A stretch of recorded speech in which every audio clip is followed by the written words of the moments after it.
오늘 함께 나눌 말씀의 제목은 진실한 마음을 일깨우는 사역이라는 제목으로 하나님 말씀 함께 상고하시겠습니다. 우리가 예수를 믿다 보면은 사람이기 때문에 나도 모르게 체면, 가식 또는 외식으로 이렇게 향할 수 있습니다. 그때마다 참 중요한 게 뭐냐? 우리 내면에, 우리 속에 있는 진실한 마음으로 주님 앞에 나아가는 것이 본능적으로 우리 안에서 나와야 될 줄로 믿습니다. 너무너무 중요한 주제예요. 그러한 점에 있어서 이 사도 베드로의 이 글, 특별히 베드로후서의 마지막 부분으로 향하고 있는 이 부분에서 베드로가 다시 또 이야기합니다. 너희로 생각나게 한다, 이런 표현이 나오거든요. 그래서 우리가 어떤 맥락에서 사도 베드로가 또다시 그 주제를 또 이런 표현을 사용하고 있는지를 함께 살펴보시겠습니다. 먼저 우리 1절과 2절 보시게 되면 진실한 마음을 가진 성도들을 위한 사도 베드로의 권면의 말씀이 1절과 2절에 이렇게 기록이 되어 있습니다. 우리 1절 가만히 보시게 되면 사도 베드로의 서신의 중요한 목적 중 하나, 왜냐하면 첫 번째 편지, 두 번째 편지 이렇게 이야기하고 있거든요. 어쨌든 그 둘 다 그 중요한 목적이 뭐냐? 성도들의 진실한 마음을 일깨우는 것이다 라고 이야기하고 있어요. 그렇죠? 1절 후반절에 이렇게 돼 있죠. 이 두 편지라는 것은 베드로 전서와 후서죠. 그러니까 베드로 전후서 이 두 편지로 너희의 진실한 마음을 일깨워 생각나게 한다.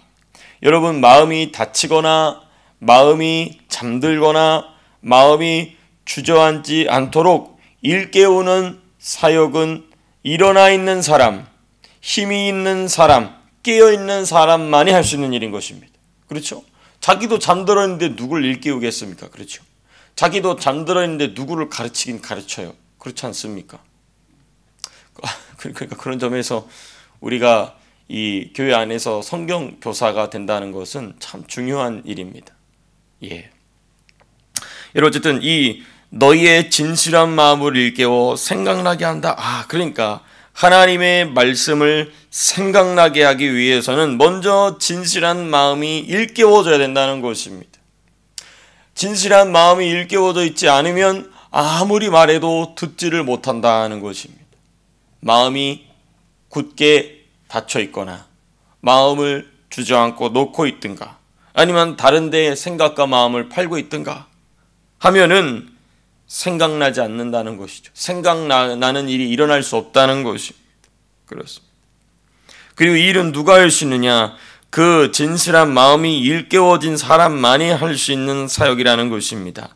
간절히 바라기는 목사인 저부터, 그리고 우리 사랑하는 성도님들께서 또 다른 누군가를 일깨울 수 있는, 깨어있는 자 우리가 되들 줄로 믿습니다. 너무너무 중요해요. 그렇습니다. 그러나 이 노사도는 말년의 마지막 순간까지 이 사명을 감당하고 있는 것을 보게 됩니다. 참 너무나 멋진 모습이죠. 이제 순교를 앞두고 있는 사도 베드로, 이제 좀 쉬어야지, 이런 생각을 할 만도 한데 그렇지 않습니다. 여러분, 우리가 죽는 날까지 주님께 쓰임받고자 원한다면 내가 어떻게 주를 위해서 끝까지 일할 것인지를 계속 생각하고 계속 고민해야 됩니다. 너무너무 중요해요. 좀 쉬어야지, 이러면 절대 안 됩니다. 조금 쉬면 안 돼요? 안 돼. 안 돼. 여러분, 쉬어야지 하는 순간 마귀가 틈탑니다. 끝까지. 정말 신앙의 위대한 사람들 보면 마지막 순간까지 주님과 붙어있다 가잖아요. 그렇죠? 주를 위해 살다 가잖아요. 난 좀 힘드니까. 여러분, 그러면 힘이 있는 만큼, 그렇죠? 힘이 있는 만큼 주의 일을 하게 되시기를 축복합니다. 그래서 주님 섬기는 일에는 은퇴가 없다. 너무너무 중요합니다. 직분이나 직장에서는 은퇴가 있을 수 있죠. 그런 건 있을 수 있습니다.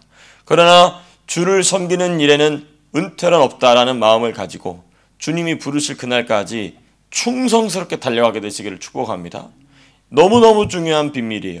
이게 사람들이 이 세상 사람들처럼 생각을 해요. 교회에서 목사가 되었던 장로가 되었던 권사가 되었던 집사가 되었던 세상에서 직장 은퇴하듯이 아유 나도 이제 은퇴해야지. 그리고 아무것도 안 해요. 그 바보 멍충입니다. 그러면 그 순간부터 하나님 버리십니다. 절대 그러면 안 돼요.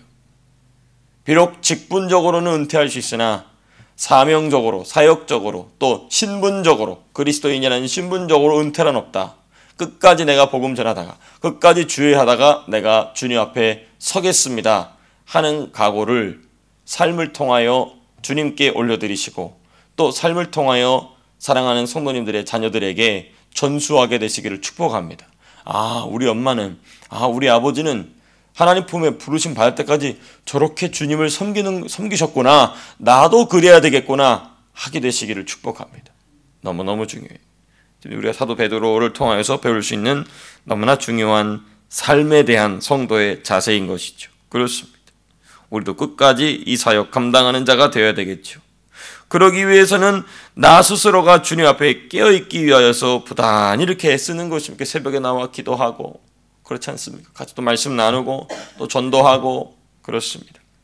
네, 여러분 이렇게 끝까지 우리가 주의를 감당하는 자가 되면 주님께서는 우리 인생을 끝까지 돌보십니다. 참 중요하죠.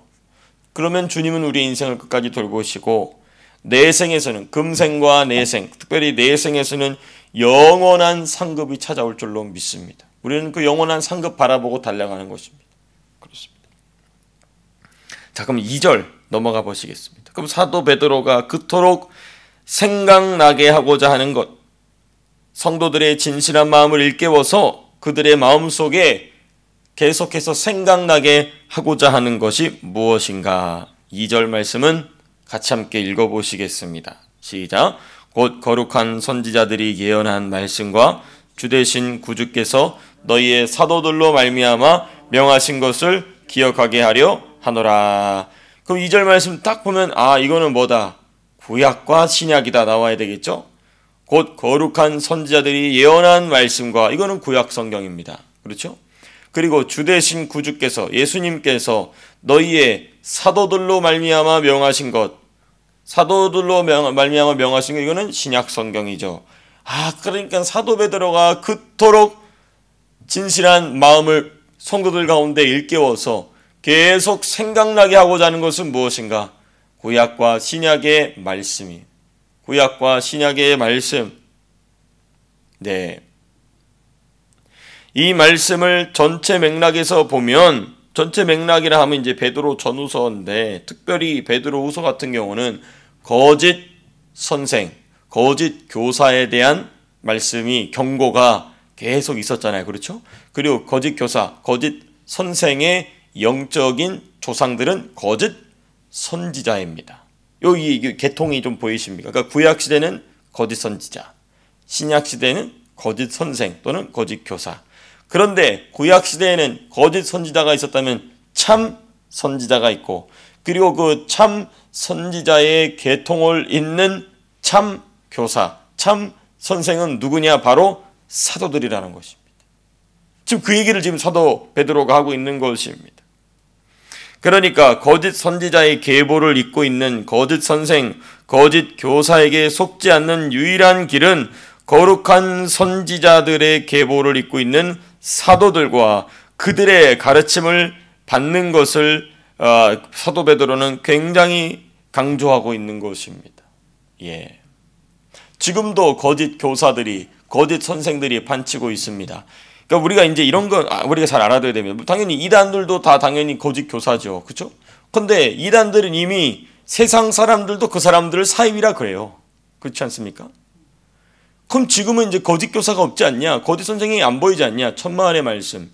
바로 누구냐? 바로 제가 늘 우리 여러분들과 함께 공감하고 강조하는 게 무엇입니까? 분명히 목사인데 공산주의가 무엇인지, 사회주의가 무엇인지, 공산주의와 사회주의가 어떻게 하여서 사람들의 생각과 마음을 침투하고 있는지에 대해서 말하지 않는 자들, 알면서 말하지 않는, 그게 바로 거짓 선지자들입니다.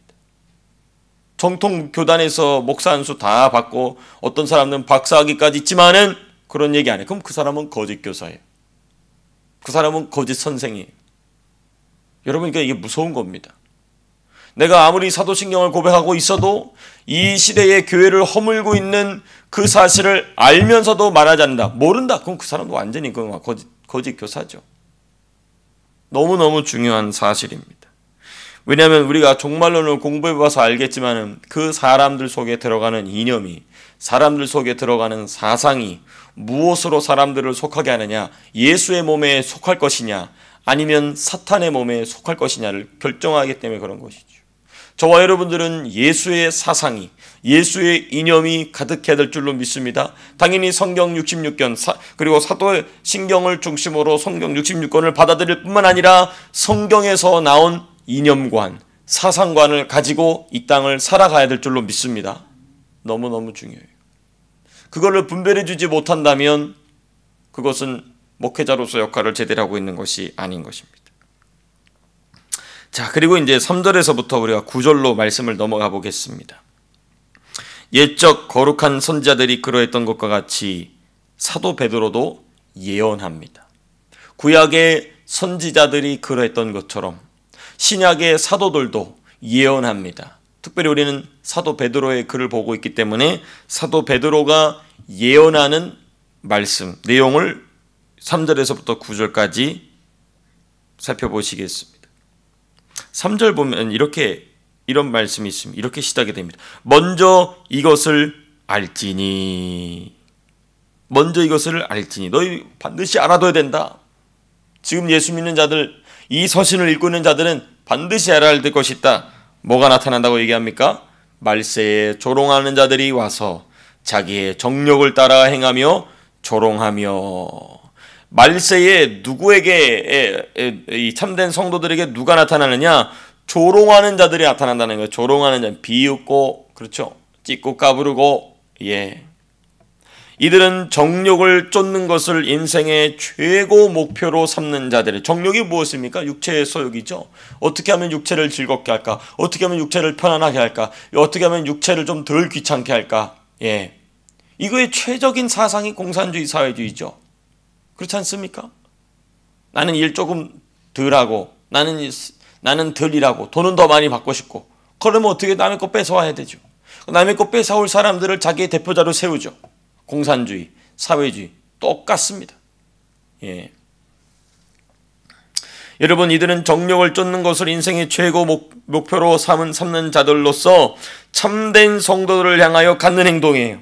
참된 성도들은 그렇게 안 하거든요. 육체의 정욕을 따라 살지 않거든요. 육체의 정욕이 불끈불끈 솟아오를 때가 있지만은 그럼에도 불구하고 그것을 날마다 십자가로 처리하기 위해서 그것을 거절하고 그것을 향하여 대적하고 싸우고 그러한 문화를 막고자 부단히 노력하고 애쓰는 참된 성도들에게 와서 조롱한다는 것입니다. 조롱하며 특별히 더 중요한 게 무엇인가? 4절입니다. 이르되 주께서 강림하신다는 약속이 어디 있느냐? 예수님의 재림의 약속을 부인하고 부정합니다. 그러니까 이들이 정욕을 따라 살아가는 이유는 뭐냐? 재림관이 없어서 그래요. 내세관이 빈약하다 못해 없는 거예요. 자신들이 그렇게 정욕을 따라 살다 보면은, 자기들이 죄 짓고 싶은 대로 죄 짓고 살다 보면은 이것을 언젠가는 누군가에게 심판받지 않겠는가라는 기본적인, 그쵸? 이거는 신앙 양심이 없어도 일반 종교들 보게 되면은 사람들 죽으면 뭐 벌 받는다 뭐 이런 거 있지 않습니까? 그런 개념 자체도 완전히 사라진, 그런 흔적 자체도 완전히 사라진, 어차피 한번 살고 한번 죽을 건데 즐기다가 가야지, 이렇게 살아가는 것입니다. 아주 빈약한 내세관, 아니면 아예 내세관이 없어. 자기 행동에 대해서 어떤 책임이 따를 것이라는 일체의 생각을 하지 못하는 자들, 그 중심에 뭐가 있느냐? 예수님 재림하셔서 심판하실 거라는 것에 대한 생각을 조금도 하지 않고 살아가는 자들인 것이죠. 그렇습니다. 사도는 이러한 자들이 수도 없이 나타날 것을 예언하였고 그 예언은 지금도 성취되고 있습니다. 그 예언이 성취되고 있다는 가장 자명한 사실은 너무나 안타깝고 너무나 역설적이지만 수많은 예수 믿는 사람들 가운데 이런 자들이 있다는 거예요. 예수는 믿는데 내세관이 없어. 내가 죽고 나면 어떻게 될 것이다. 나의 인생의 궁극적인 목적은 어디를 향하고 있다라는 것을 전혀 몰라요. 우리가 잠깐 되면 다 주님 앞에 섭니다. 그 주님 앞에 섰을 때 어떤 일이 일어날지에 대해서 조금도 생각하지 않습니다. 그렇습니다. 이게 지금 바로 사도 베드로가 예언하고 있는 너무나 중요한 말씀입니다. 그리고 그 이어서 이제 6절, 7절은 재림과 심판의 확실성을 이야기합니다. 6절, 7절. 이로 말미암아 그때의 세상은 물이 넘침으로 멸망하였으되 5절, 6절, 7절이군요. 5절, 6절, 7절. 특별히 7절. 이제 하늘과 땅은 그 동일한 말씀으로 불사르기 위하여 보호하신 바 되어 불사르. 홍수로 물로 하나님이 세상을 심판하셨던 것처럼 이제 불로 세상을 심판하실 것이다 하는 것을 이야기합니다. 그 동일한 말씀으로. 그리고 8절과 9절 예수님의 재림과 예수님의 심판을 부정하는 사람들이, 그 정욕을 따라 살면서 참된 성도를 조롱하는 자들이 그 예수님의 재림과 심판을 부정하는 이유를 말합니다. 왜 아직도 일어나지 않느냐라는 것이에요. 왜 아직도. 8절 사랑하는 자들아, 죽기는 하루가 1000년 같고 1000년이 하루 같다는 이 한 가지를 잊지 말라. 이게 무슨 말이냐면요, 예수님에게는 시간관념에 시간의 제약이 없으신 분이시라는 겁니다. 그리고 9절, 우리 9절 말씀, 너무 중요한 말씀 같이 함께 읽겠습니다. 시작. 주의 약속은 어떤 이들이 더디다고 생각하는 것 같이 더딘 것이 아니라 오직 주께서는 너희를 대하여 오래 참으사 아무도 멸망하지 아니하고 다 회개하기에 이르기를 원하시느니라. 9절 보니까 이렇게 시작이 돼요. 주의 약속은 어떤 이들이 더디다고 생각하는 것 같이 더딘 것이 아니다. 예수님의 재림과 심판을 부인하거나 부정하거나 멀리 있는 것으로 생각하는 거예요. 왜 아직도 일어나지 않느냐 하는 거죠. 왜 아직도 예수님이 재림하지 않으시느냐 하는 것입니다. 이 질문에 대한 답변은 두 방면으로 반드시, 항상 두 방면을, 왜 성경은 두 방면을 얘기하고 있기 때문에 예수님의 재림에 관해, 예수님 앞에 서서 심판받는, 예수님 앞에 서는 것에 대해서는 항상 두 방면으로 이야기해야 됩니다. 첫 번째, 개인적 종말입니다. 개인적 종말. 여러분, 개인적 종말은 지금도 어디에서나 그리고 누구에게나 일어났고 일어나며 일어날 것입니다. 그렇지 않습니까? 다 죽어요. 누군가는, 이 세상에 태어난 사람은 다 죽습니다. 이 개인적 종말은 지금도 어디에서나 누구에게나 발생했었고 발생하고 있고 또 발생할 것입니다. 그렇습니다. 두 번째, 역사적 종말이죠. 이게 이제 우리가 소위 통념적으로 알고 있는 종말에 대한 개념은 여기에 집중되어 있습니다. 역사적 종말은 하나님이 오래 참으사 기회를 주시기 위하여 기간을 주신 것이다 하는 거예요. 너무너무 귀한 사실이죠. 왜 아직도 예수님이 재림 안 하시냐? 2000년 동안 딜레이 된 거 아니냐? 딜레이 된 걸 감사해야죠. 그렇지 않습니까? 딜레이 된 걸 감사해야죠. 하나님께서 너 예수 믿으라고 지금 오래 참고 계신 거라고. 그렇습니다.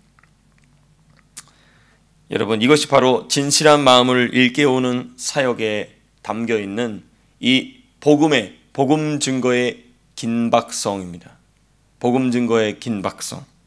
사도 베드로가 이토록 그 순교 직전에 노 사도가 그 직전까지 끝까지 사람들로 하여금 생각나게 하고, 잠든 마음이 있다면 일깨워서 진리의 말씀이 생각나게 하기 위해서 그토록 애쓴 이유가 뭐냐? 바로 이겁니다. 주님 앞에 서야 될 날이 있기 때문에, 반드시 주님 앞에 서야 될 날이 있기 때문에 이 일을 감당하고 있다는 것입니다. 말씀을 맺도록 하겠습니다. 우리가 베드로 후서 말씀을 이제 내일이면 마무리가 되거든요. 그러면서 우리가 마음에 품어야 될 것은 무엇인가? 하나님, 우리도 베드로와 같은, 사도 베드로와 같은 열정을 주시옵소서. 나부터가 항상 깨어있는 자가 되게 하시고, 나부터가 항상 주님 앞에 서기 위하여 준비하는 자가 되게 하시고, 또 다른 누군가를, 그리고 또 다른 누군가를 주님 앞에 서기 위하여 준비될 수 있는 자로 일깨우는 자가 되게 하시옵소서. 생각나게 하는 사역 감당하는 자들 되게 하여 주시옵소서라는 소원을 가지고 오늘 하늘의 삶 속에서도 진리의 말씀을 따라 성령과 동행하며 승리하게 되시기를 주님의 이름으로 축복합니다. 자, 기도하고 마치겠습니다.